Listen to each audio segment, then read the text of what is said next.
tal? Buenas noches, gracias por acompañarnos como todos los sábados en Contragolpe.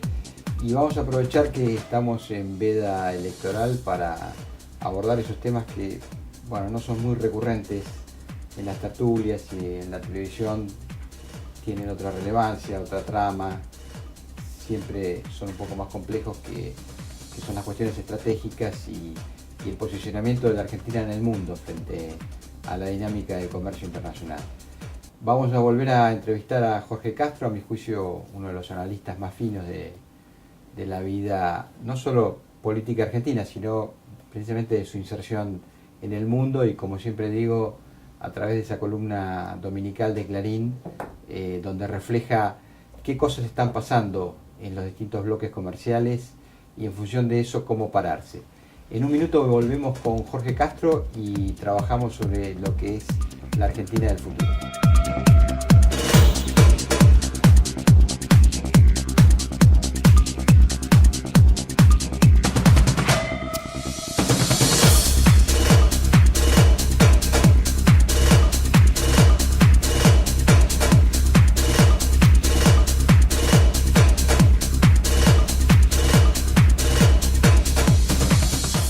Jorge, gracias por recibirnos en su despacho una vez más. Un gusto. Y bueno, aprovechamos, como decía en mi introducción, este paréntesis y que no tenemos esa pesada carga de tener que conquistar voluntades que tienen los políticos obligatoriamente para llegar al poder, y a veces esa dinámica les impide poner arriba de la mesa discusiones que, bueno, son mucho más profundas, porque después hay que gobernar, hay que ver cómo la Argentina se para frente a un escenario muy complejo.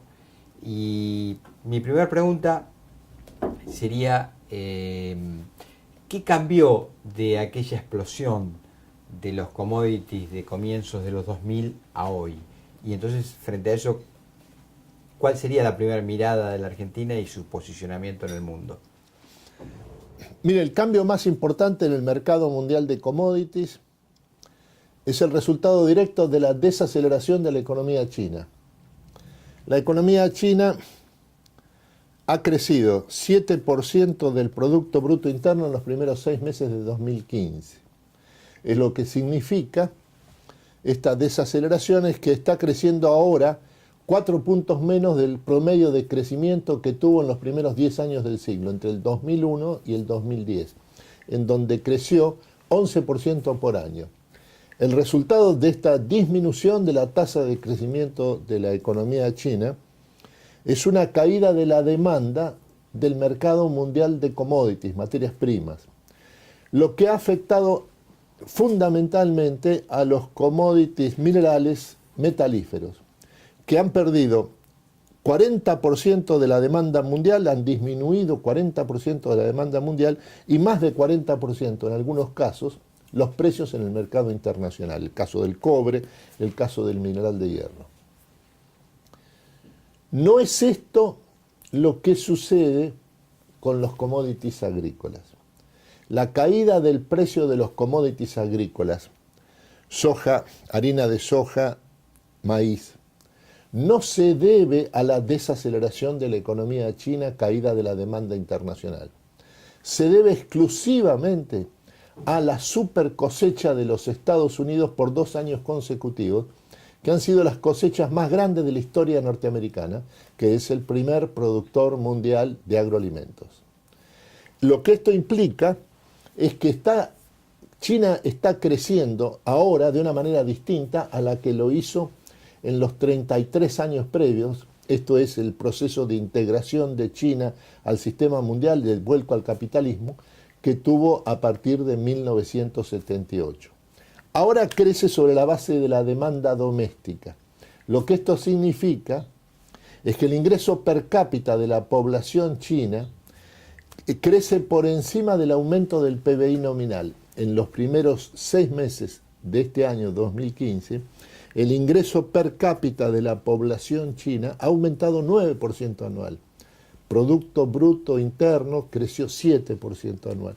Lo que significa es que la capacidad de compra doméstica, interna, del pueblo chino es cada vez mayor. Y esto se manifiesta ante todo en materia de consumo de alimentos. Lo que esto implica, a su vez, es que el nivel de incremento del ingreso per cápita en la población china hace que se esté acelerando en los últimos 5 años una gigantesca transición dietaria de su población. Esto es el vuelco masivo de la población china al consumo de proteínas cárnicas. Los dos principales insumos para la alimentación animal son commodities agrícolas que tienen las siguientes características.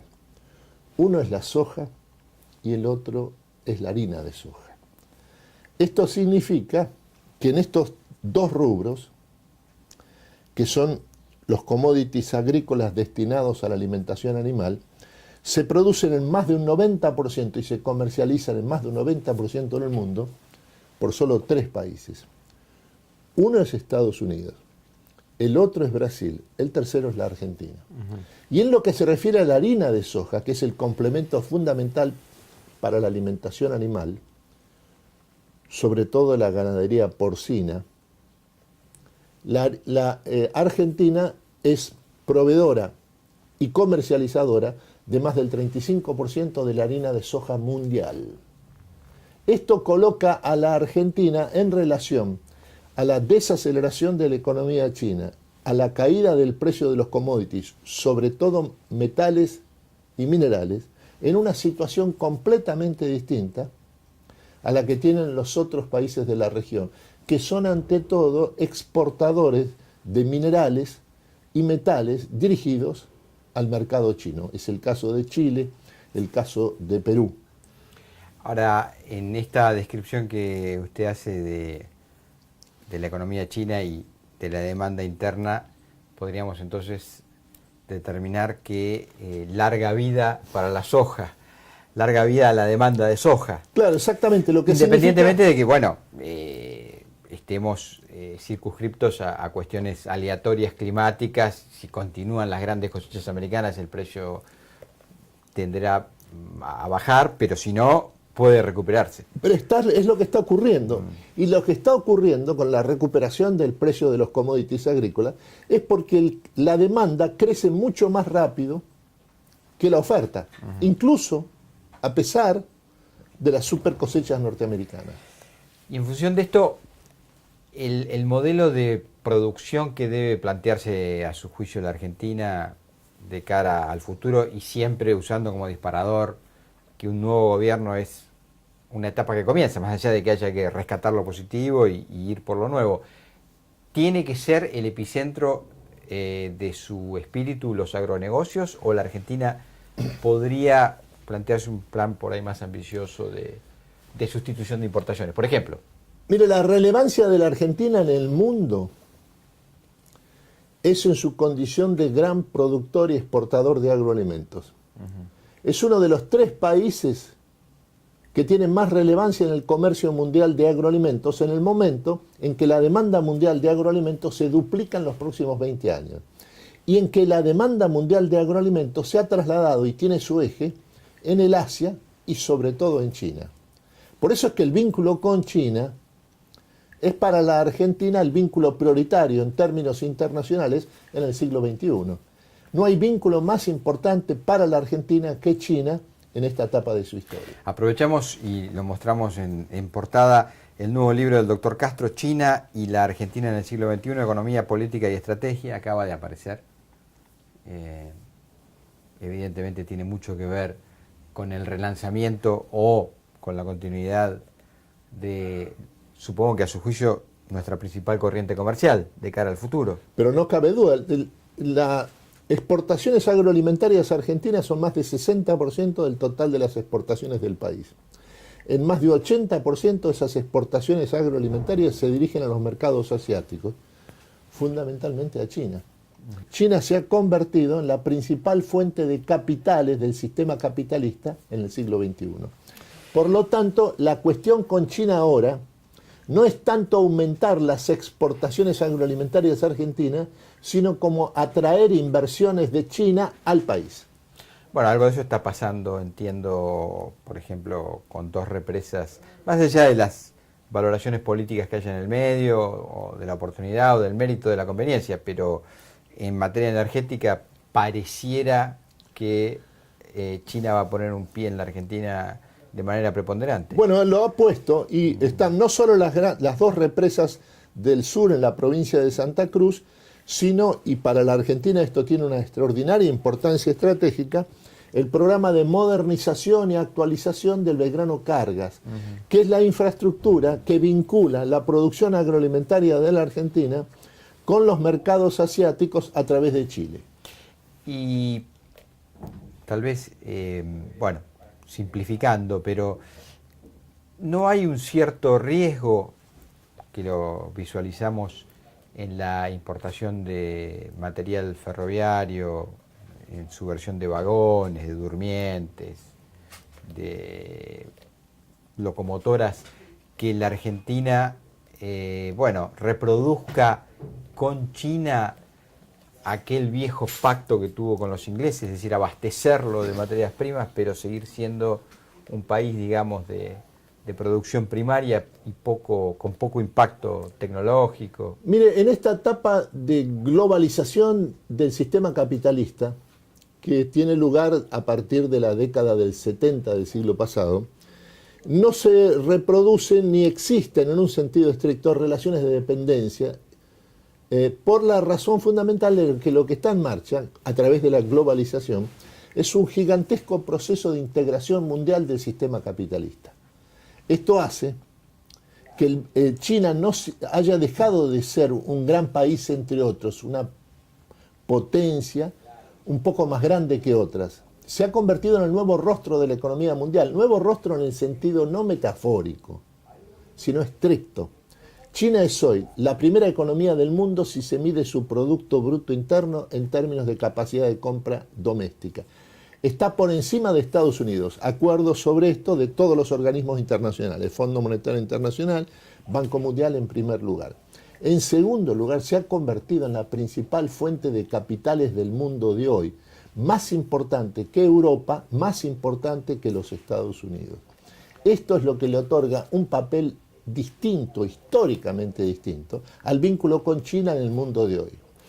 Al comienzo de su explicación sobre el sentido y el impacto, mejor dicho, de las materias primas, su caída con respecto a los precios del comienzo de los 2000, sin duda un elemento central en el desplome de la energía, supongo que tiene que ver con el precio del petróleo. Lo llegamos a reconocer en este siglo en $100 y pico y lo tenemos abajo de los 50. Sobre eso hay diversas lecturas. No sé cuál a usted le parece que es la que mejor explica lo que pasó con el precio del petróleo, o por ahí son un conjunto de circunstancias y no es solo una. Se han escuchado desde cuestiones geoestratégico-militares hasta la superproducción petrolera de Estados Unidos a partir del fracking. No sé cuál de esos temas le impresiona. El barril de petróleo valía $147 hace 2 años. Ahora vale, como usted lo señala, menos de $50 el barril. Es el resultado directo del shock de oferta del mercado mundial de energético y especialmente de petróleo, provocado por la explosión de crecimiento del shale gas, shale oil en los Estados Unidos.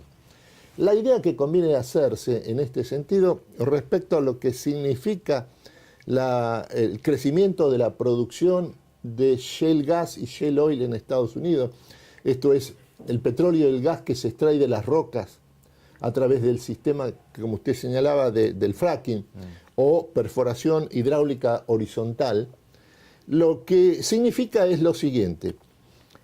En el año 2007, 60% de la demanda norteamericana energética provenía de exportaciones del exterior.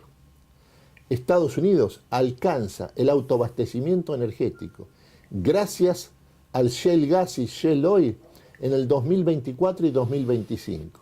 Y si el punto de referencia es Norteamérica, esto es Estados Unidos más Canadá, el autoabastecimiento energético se logra en el 2020, en menos de 5 años. Esta es la importancia mundial del shale gas y shale oil, del que la Argentina tiene un protagonismo fundamental a través de Vaca Muerta, los yacimientos de shale gas y shale oil de la cuenca neuquina, que son los segundos del mundo después de los de Estados Unidos. Y el tema del precio de referencia de cara a ese tipo de explotación, ¿usted considera que siguen haciendo atractivo a Vaca Muerta o, digamos, comprometen las inversiones precisamente el tener una rentabilidad más baja para las compañías? Mire, hay que advertir cuáles son las características de la inversión petrolera de las grandes empresas transnacionales. Son todas inversiones de largo plazo, que tienen ante sí un horizonte de 30 a 35 años de proyección. Lo que esto significa es que las grandes empresas petroleras transnacionales lo que tienen en cuenta ante todo son las proyecciones de la demanda en ese periodo, 30 a 35 años. Acá lo que hay de la caída del precio del petróleo no es una disminución de la demanda mundial energética petrolera, que por el contrario aumenta cada vez más, con eje en Asia, sobre todo en China. Lo que está ocurriendo con la caída del precio del petróleo se debe exclusivamente al shock de oferta provocado en el mercado mundial por la explosión de producción y comercialización del shale gas y shale oil en Estados Unidos. Pasando por el escenario, sobre todo de las economías occidentales, aunque esto compromete a Japón, desde la caída de Lehman Brothers como disparador de la gran última crisis financiera, bueno, pasaron muchas cosas, entre ellos la Unión Europea, su sistema de moneda única entró en entredicho, hubo una serie de tensiones, tal vez con Grecia como la cabeza más visible de esa crisis. Sin embargo, parece el escenario asentado en la continuidad del euro como la moneda de la Unión Europea. La pregunta sería la siguiente: ¿estos países han dejado atrás esa gran crisis de epicentro financiero y harán valer en el comercio internacional su supremacía industrialista, tecnológica, moderna, o esta globalización tan dinámica los va a tener permanentemente en acecho en la fase comercial y ya no es tan fácil como era, por ejemplo, en la década del 50, del 60, del 70, que con la industria de base como gran predominador del comercio mundial, bueno, eso sacaba una gran ventaja y le hacía la diferencia a los países subdesarrollados? No sé si queda claro el planteamiento. Sí, perfectamente. Mire, Alemania es el principal exportador mundial de bienes de equipo y de capital de alta tecnología. Su condición de productor de equipos de la industria manufacturera mundial es absolutamente prioritaria en lo que se refiere a la proyección de Alemania en la economía global de nuestra época. Más de 50% de las exportaciones alemanas se dirigen fuera de Europa, esencialmente a los países asiáticos y en primer lugar a China. A China, claro. Las grandes empresas automotrices alemanas producen y venden más por sus instalaciones en China que las que producen y venden en la propia Alemania. El problema de Alemania y en general de Europa se refiere a su capacidad exportadora, que por el contrario está cada vez más vinculada a los mercados asiáticos fuera de Europa y sobre todo está vinculada a China.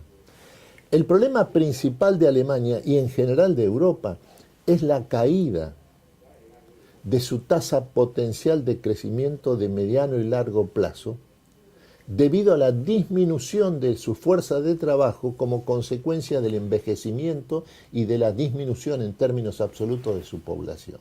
Es demográfico, pero que tiene un efecto económico inmediato porque disminuye la fuerza de trabajo que junto con el capital y la tecnología son los tres factores de la acumulación capitalista. La Argentina tiene en Brasil a su principal socio comercial, o parece. Brasil está afrontando dificultades. Yo lo leí a usted hace más de un año haciendo referencia precisamente a lo obsoleto de la manera de producir de Brasil, de alguna manera para simplificarlo, ¿no? Rápidamente.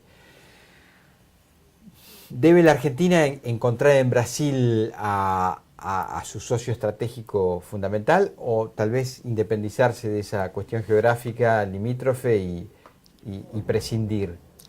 Mire, la Argentina comparte la misma inserción internacional que tiene Brasil, en el sentido de que la inserción internacional es la categoría más relevante de las relaciones internacionales en el mundo de hoy, porque es el camino de doble vía por el que transcurre el comercio y las inversiones de un país o de una región determinado. La inserción internacional, tanto de Brasil como de la Argentina, reúne dos características comunes. La mayor parte de las exportaciones brasileñas son materias primas. Constituidas más de un 62% el año pasado de las exportaciones de Brasil fueron dos productos, dos commodities, que fueron mineral de hierro y soja. Y segundo, el principal socio comercial de Brasil desde el año 2009 es China. El problema de Brasil es el retraso en términos tecnológicos y dentro y del proceso de acumulación de su industria manufacturera, que tiene un nivel de productividad bajísimo. Es esta la raíz de fondo de la actual crisis económica que ha alcanzado también características políticas de Brasil en el momento actual. Hace 5 años que la economía brasileña no crece. La tasa de incremento de la productividad de Brasil es menos del 1% anual. Hay una situación de contracción económica en la industria manufacturera brasileña desde hace 2 años. Y hay que tomar en cuenta de que la industria manufacturera brasileña es la más importante de América Latina. Brasil es el único país de América Latina que logró completar el proceso de industrialización a través de la sustitución de importaciones. Esto se logró en la década del 70. Llegó en ese momento incluso a exportar manufacturas. A partir de ese momento, Brasil prácticamente no se ha integrado al proceso de globalización en lo que se refiere a la transnacionalización o internacionalización productiva. Por eso es que hay un retraso tecnológico y hay una disminución de la capacidad de competencia de la industria brasileña en el mercado mundial. Por eso es que Brasil, la primera potencia industrial de América Latina, más del 62% de sus exportaciones son materias primas, soja y mineral de hierro, porque son las únicas en condiciones de competir en el mercado mundial. Mientras que la industria brasileña tiene un solo mercado al cual puede exportar, que es dentro del Mercosur y con arancel cero, que es el caso de la Argentina. De la Argentina en la industria automotriz, ¿no? Básicamente. El vínculo entre la Argentina y Brasil se da exclusivamente, prácticamente en forma exclusiva, por lo menos ampliamente mayoritaria, en lo que se refiere a las exportaciones de la industria automotriz transnacional radicada en la Argentina y que exportan a Brasil más de 80% del total de sus exportaciones. Tocando el tema automotriz, porque mirando los números, la Argentina efectivamente por momentos produce 1 millón de automóviles por año. Lo que pasa es que tiene muchísimos componentes importados ese coche que se fabrica, muchos dicen el 70%. Eso le genera una tensión en la balanza comercial porque bueno, son dólares que se necesitan para pagar las plazas que ingresan.